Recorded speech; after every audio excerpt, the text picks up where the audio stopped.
So I have a little story about something that happened to me in 2005. I was living in Jerusalem at the time as a correspondent, working as a correspondent for the Financial Times. And one day I went to Hebron, which is a Palestinian town in the West Bank, which is very, very tense. It has been tense for years because there's a few hundred Israeli settlers that live in the center of town, completely protected by the Israeli army, and then the rest of the town is all around them and they're all Palestinians and they have to change their route to work and school, and there's often a lot of violence and tension there. So it's not a very nice town in many ways.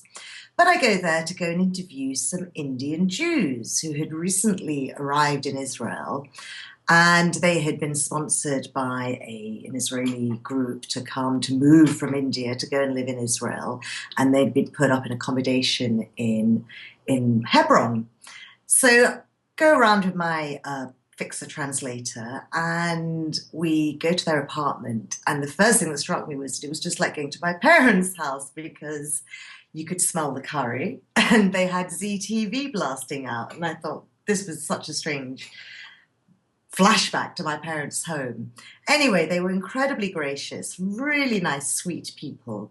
And so I should explain that these Indian Jews, they're originally from Northeast India, so they look very East Asian in appearance, and very, very nice. Anyway, we did the interview. I wrote up a little piece about them, which was all about how they were liking living in Israel. And because they'd been sponsored by this particular Jewish group, they'd ended up sort of automatically becoming quite right-wing Israelis, but they were still very sweet people. Cut to a few weeks ago, and my fixer translator gets a call from one of the guys saying that he just had a baby son and there was going to be the circumcision ceremony, and we were both invited, which is a great honor to be invited to such a thing, because usually it's close friends and family. So we go. Now, you have to remember this is 2005, and at this time, the Israelis were preparing to pull out their settlers from the Gaza Strip. So there was a lot of tension in the air, and some right-wing settlers had set up a permanent protest tent outside the Israeli Knesset, outside the parliament. And this is where the circumcision ceremony was being held. Now, I knew there was a certain dress code as a woman, and I was unmarried then. I didn't have to cover my hair, but I certainly had to wear a long skirt. It was, more appropriate for such a religious ceremony. And it was sort of late spring, so it was kind of cold. So a big coat, long skirt. I looked the part.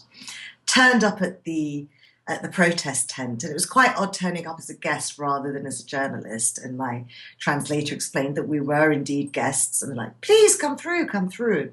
Now, ordinarily, especially at that time, or even now, many right-wing Israelis, they completely distrust the foreign press. They think they were incredibly biased against them. But because I was there as a guest, they were incredibly welcoming and very nice. And this circumcision ceremony, it was actually being carried out by the former chief Sephardi rabbi of Israel. And it was incredibly crowded within the tent, but they still tried to do a segregation of the sexes, men this side, women that side. So I was, of course, with the women. And it was very funny because a lot of the young Indian Jewish women, they had, dressed appropriately, but they still had kind of lots of glittery makeup, and, they still managed to inject that kind of Indian style into it. So there we go. I was there as a guest of the right-wing Israeli settlers in the protest tent outside the Knesset. I there as a complete guest and not as a journalist, and that was that.